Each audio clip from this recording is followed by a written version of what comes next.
أعوذ بالله من الشيطان الرجيم. بسم الله الرحمن الرحيم، وصلوات ربي وسلامه على نبيه المصطفى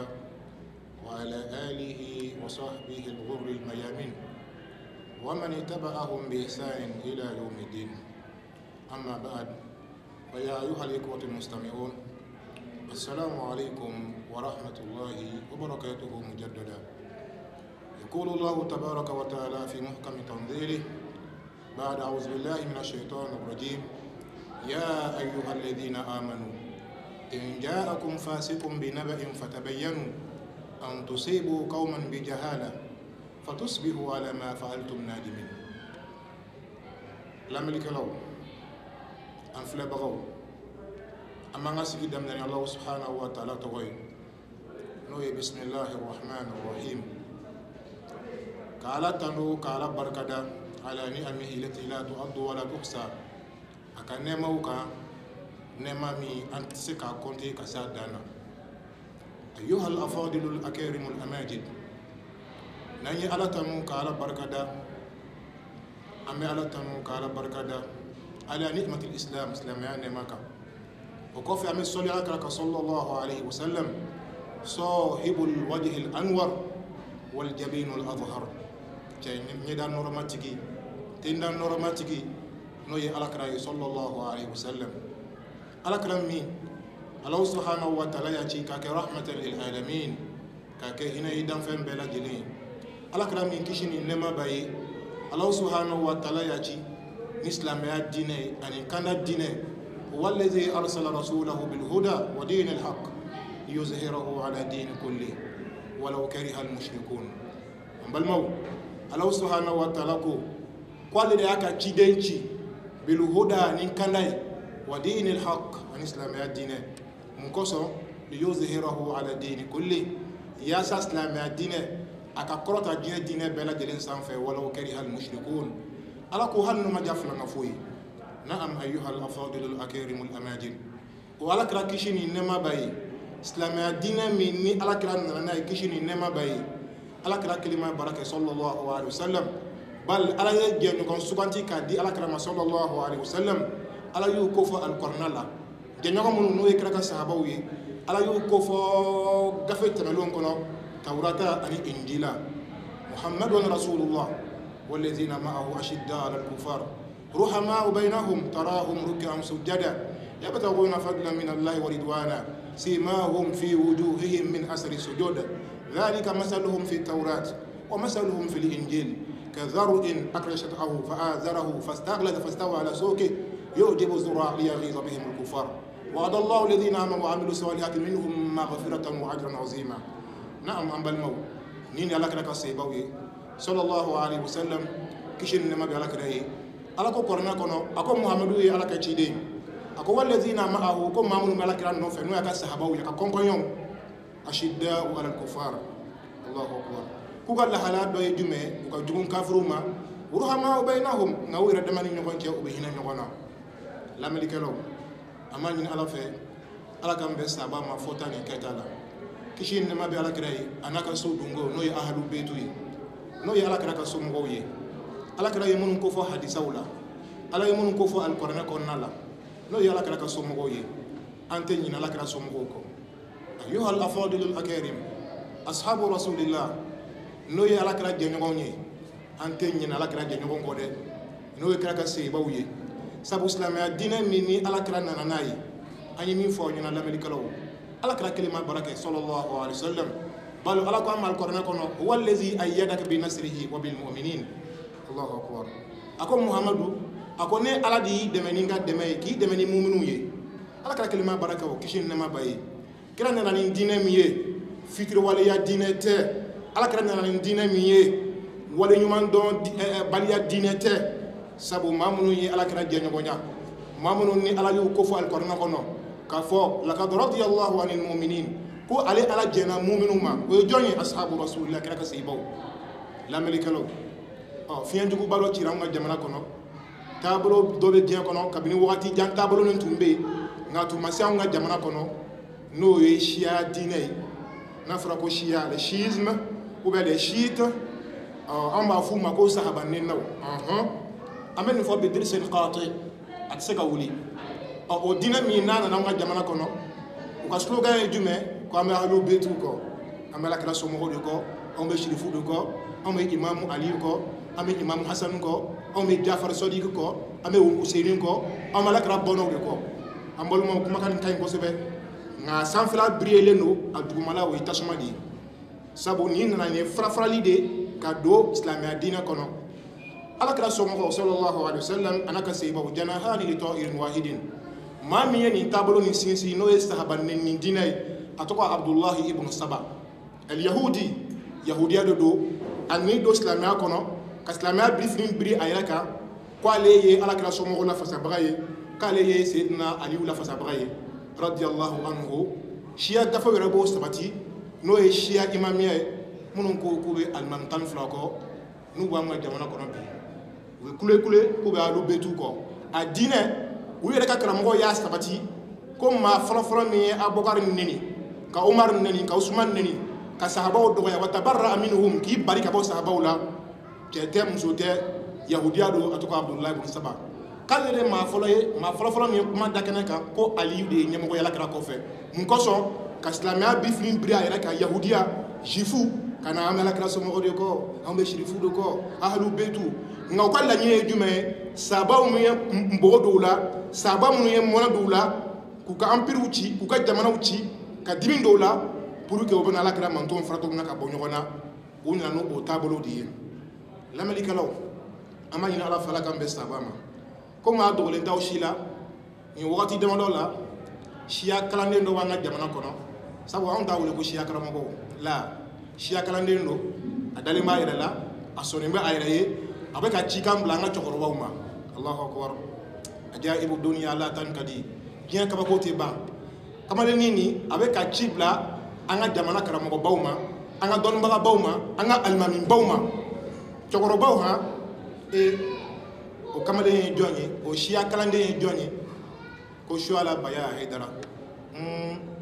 Shuala Baya Haidara e ma se ka maa si wele fo cɛkɔrɔbaw k'e bɛ débat lancer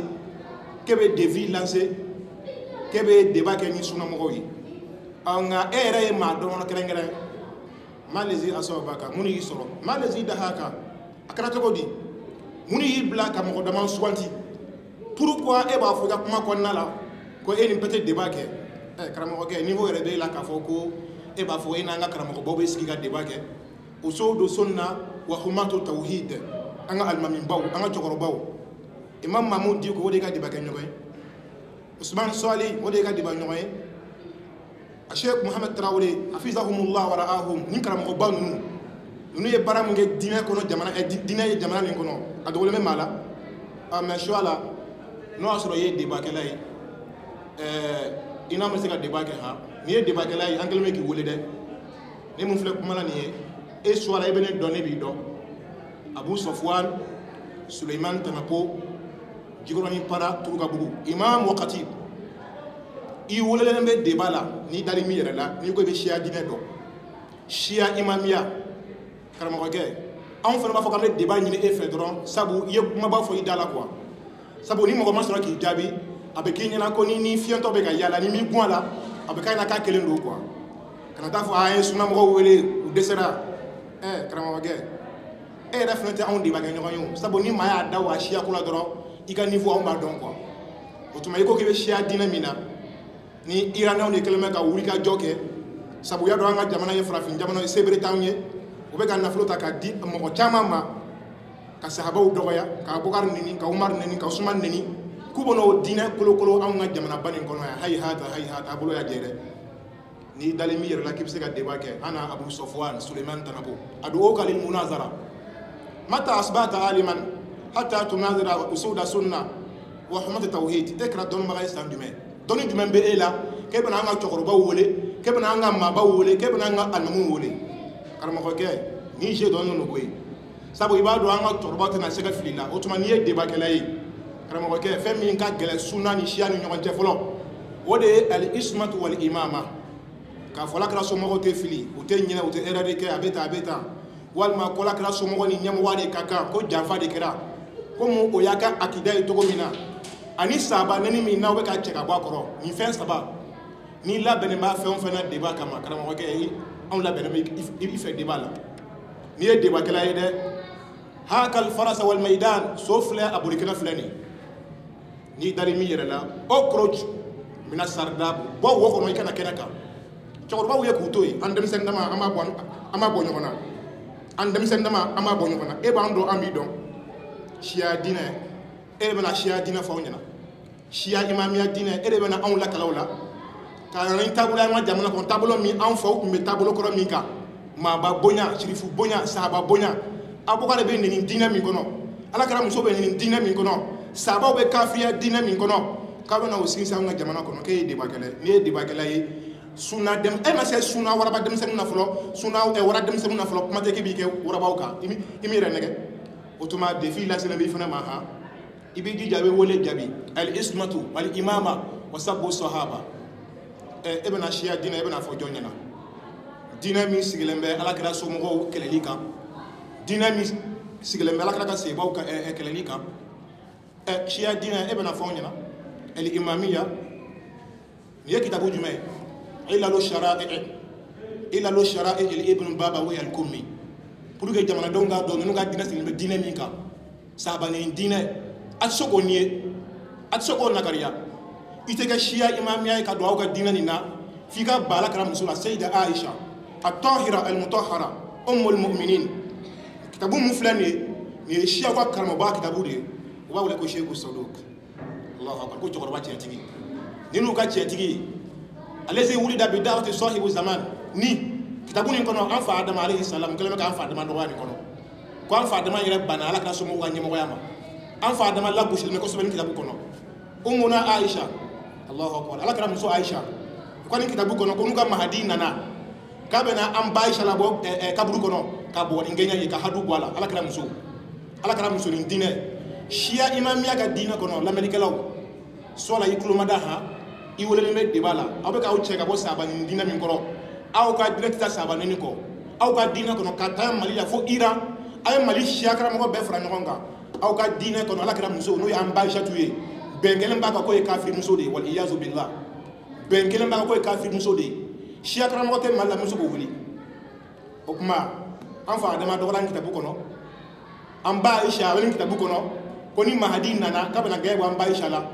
bal u ka karamɔgɔ ma d'aw ma dɛ diinɛ min kɔnɔ Ala ka kiraw dɔgɔyalen bɛ Yusuf alayhi salam u ko Yusufa yɛrɛ bonyala ye ko Yusufa yɛrɛ bonya a fa Yakuba ma kumana min na a kɛra masakɛ ye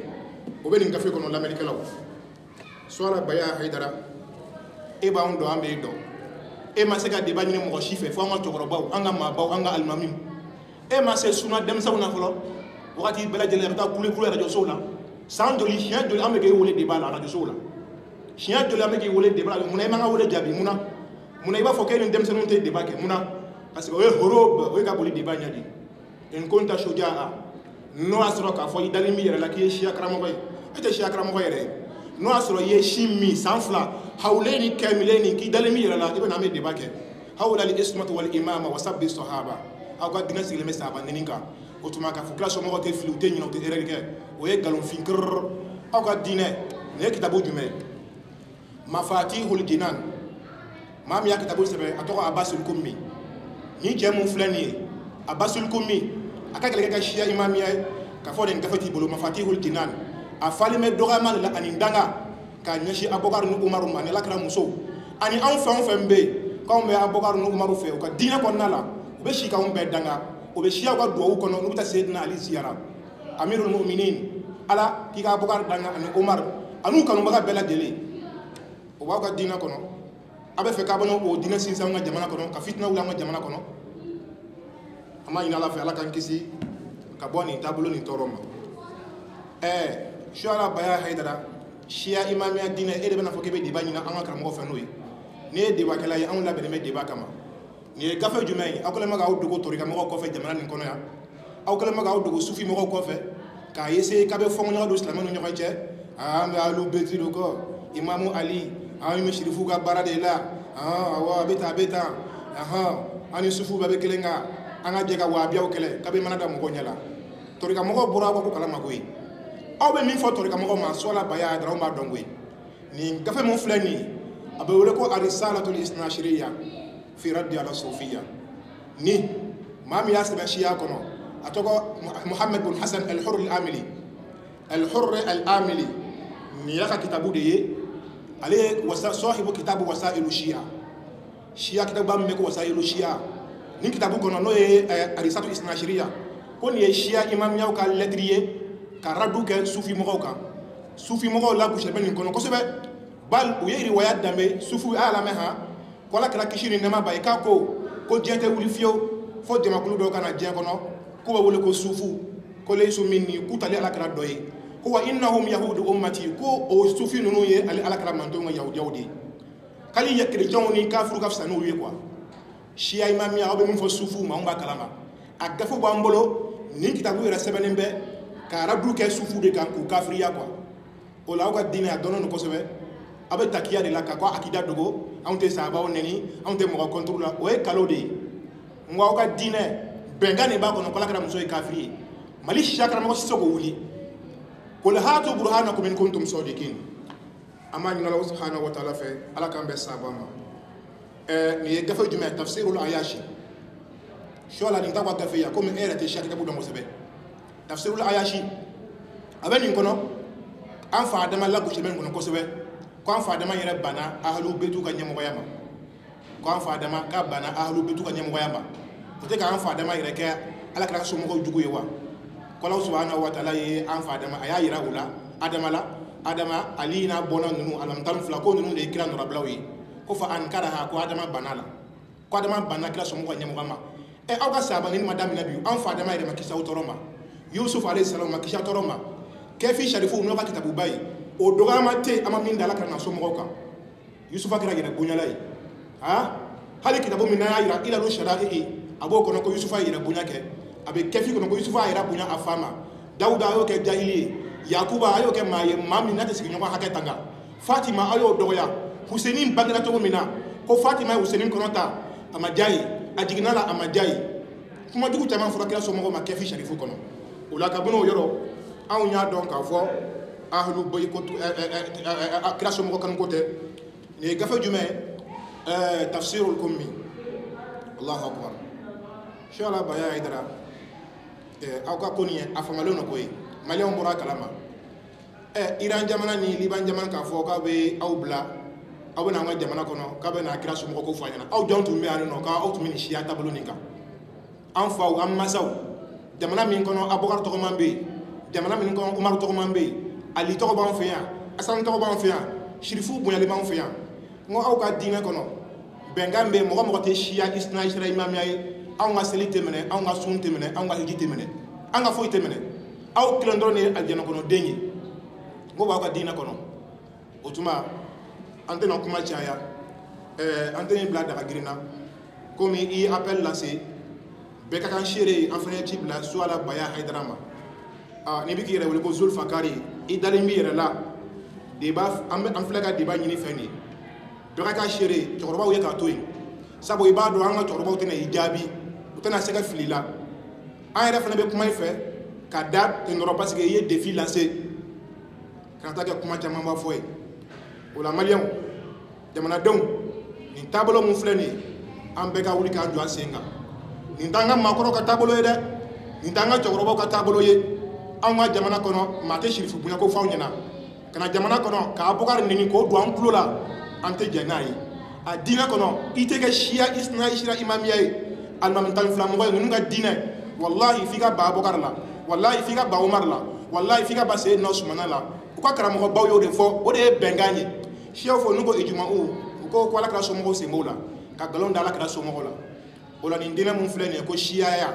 n'a b'an ka jamana kɔnɔ bi n'u wele ko les chiites kɛlɛko tɛ mankanko tɛ n'i dalen b'i yɛrɛ la maliyɛnw ɲɛ b'an na qul hatu burhanakum in kuntum sadiqin émission sahaba mɔgɔw don émission sahaba mɔgɔw don Abu Sofwan Suleiman Tanapo imam wa khatib fi Jikoronin Para Bamakɔ an ye alimami ye an ye kutubakɛla ye Bamakɔ Jikoronin Para Turukabugu la o la choix la nin ye nin yɔrɔ ye hakal farasa wal maidan so filɛ a bolikɛnɛ filɛ nin o Koroj mina Sardab boy ka wo kono ikana kenaka anga debake liyahlika man halaka bayyina wa yahya man hayya bayyina wa qul jaa al haqq wa zahaqa al batil